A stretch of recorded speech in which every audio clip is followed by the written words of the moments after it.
Segundo o dicionário, a definição de adulto se dá quando o ser humano atinge o ápice de suas funções biológicas na sua plenitude. Mas será isso mesmo o que define um adulto? Como cada um de nós percebe a si mesmo, apenas em termos de crescimento e evolução, podemos nos limitar ao que o dicionário descreve. Mas, em se tratando de ascensão, requer um pouco mais de profundidade no entendimento, um pouco mais de maturidade desse adulto. Se pensarmos que plenitude compreende um estado completo de total integralidade, seria o adulto isso mesmo? Essa definição está muito longe da verdade, mas muito mesmo. Principalmente nos dias de hoje, quando parte dos seres humanos parou seu desenvolvimento na adolescência e infância. Não digo fisicamente, mas emocionalmente, uma vez que a maioria das pessoas está presa ainda às questões infantis não resolvidas. E, pior que isso, recusa-se a crescer, principalmente se para isso precisam sair da zona de conforto. Não seria o adulto o que deixou de ser criança? As limitadas explicações mentais que olham apenas para o externo não conseguem definir com precisão essa diferença, quase insistente, entre um adulto e uma criança, não fosse o tamanho físico e algumas habilidades de independência, conseguidas por alguns, mas, emocionalmente, não encontramos diferença. O adulto que ainda está segurando o paninho de cheiro pode ser qualificado com síndrome do adulto infantilizado, pois não consegue corresponder às expectativas das responsabilidades assumidas por ele.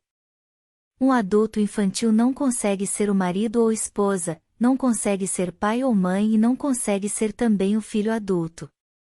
As características da experiência egóica, ainda muito latente em suas personalidades, fazem desse adulto um tirano sem causa.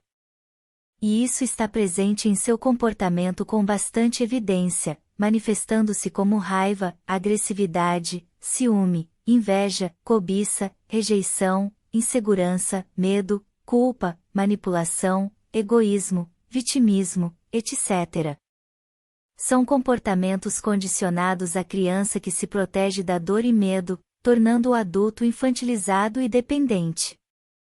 A grande versão humana em que estamos nos tornando, nesse agora, é o humano espiritual, à medida que compreendemos cada aspecto da nossa personalidade.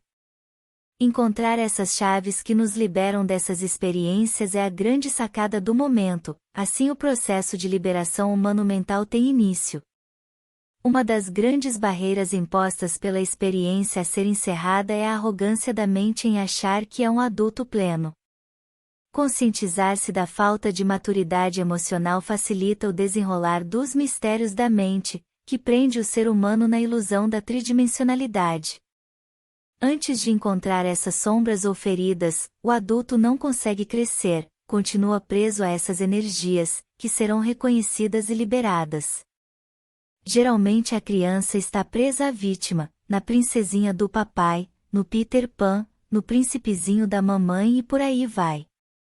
Criança gosta de drama, de birra, de competição, de chamar a atenção. Criança só pensa em si mesma, é por natureza egoísta, quer tudo na hora, do jeito dela, sem pensar se é razoável ou não. Criança controla o grande que não cresceu, por isso vemos muitos filhos mandando nos pais. Aliás, uma das ferramentas para saber se você é adulto é observar como seu filho o trata. Ele revela você. Existem várias situações que revelam se você já passou da fase da criança para a adolescência. Como você se comporta diante das adversidades? A autoobservação mostra em que idade você está preso. Outra ferramenta importante, os filhos. Esses revelam bem claramente a incapacidade de se ajustar como pais. Os filhos são os melhores espelhos. Muitos pais, em vez de educar, brigam com os filhos, tornando a relação competitiva. Nos relacionamentos conjugais, a criança não curada revela um adulto que se torna dependente da relação, em vários aspectos, obrigações não compartilhadas, cobranças emocionais que refletem a carência e a falta de comprometimento com o todo. Você ainda mora com seus pais e já se considera grande e já passou dos 25? Então, sinto dizer, mas existe algo aí que precisa de revisão e ajustes.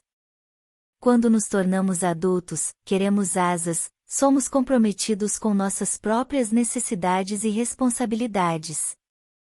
Não precisamos de ninguém fazendo por nós, aliás, a visão muda radicalmente. É até desconfortável alguém assumir nossas atribuições, sejam elas quais forem. Pais infantis não educam, competem, medem força, provocam, usam uma autoridade regida pela força física e não pela sabedoria de já ter aprendido a ser o grande. Assim é que os dramas infantis, tão presentes nas crianças que pensam que são adultas, são tão frequentes nos adultos crianças. Crescer emocionalmente é a única maneira de se tornar adulto de verdade, e isso só acontece se formos buscar carinhosamente a criança ferida que ficou presa em alguma ação de um pai ou mãe não curada que experimentou a dor conosco. Nossa infância diz tudo sobre nossas emoções, as atrocidades que muitos sofreram como abusos sexuais por parte de familiares ou pessoas próximas, sem nunca poderem gritar essa raiva, porque foram obrigadas a proteger o agressor por medo de ambos os lados.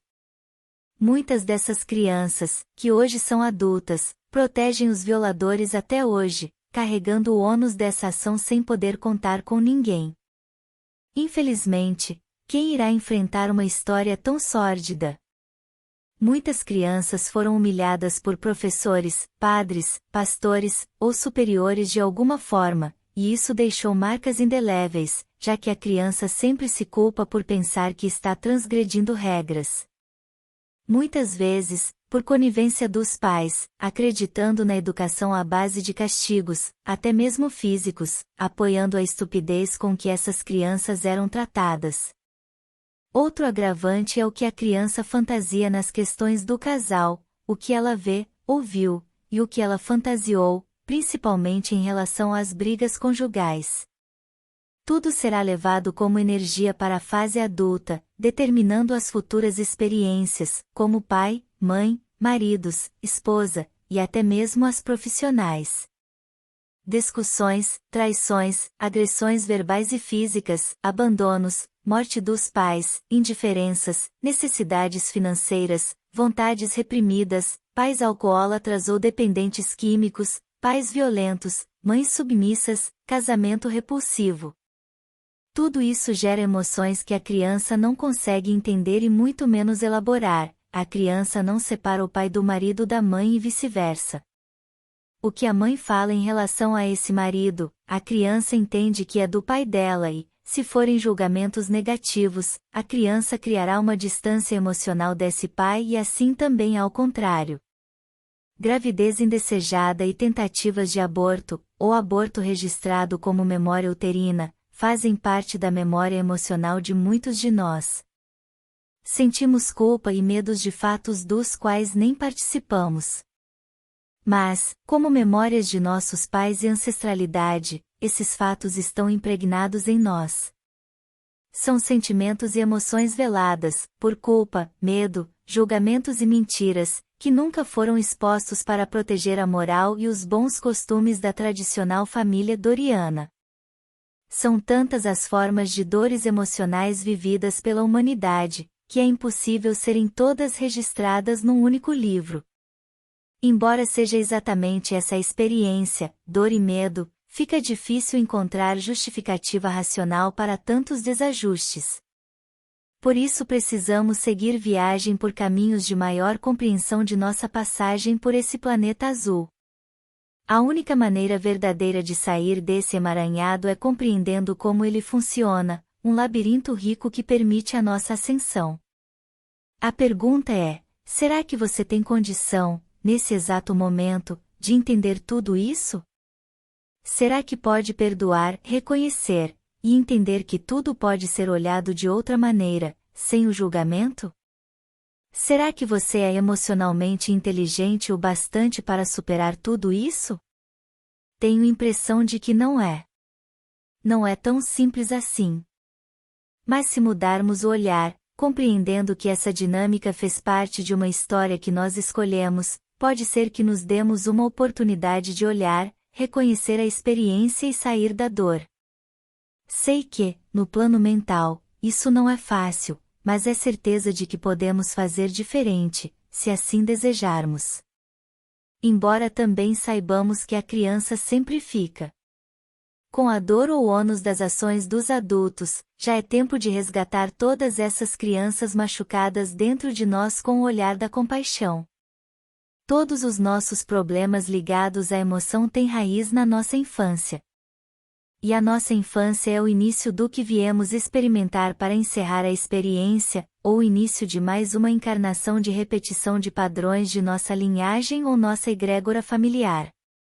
Sendo assim, para que possamos sair dessa roda do Sansara, cujos padrões se repetem de mais padrões indesejáveis e intermináveis com a lei kármica, é importante curar essas feridas, resgatando essas partes que ficaram presas nessas dores da ingenuidade infantil. Só assim sairemos da experiência dual e partiremos para a unidade.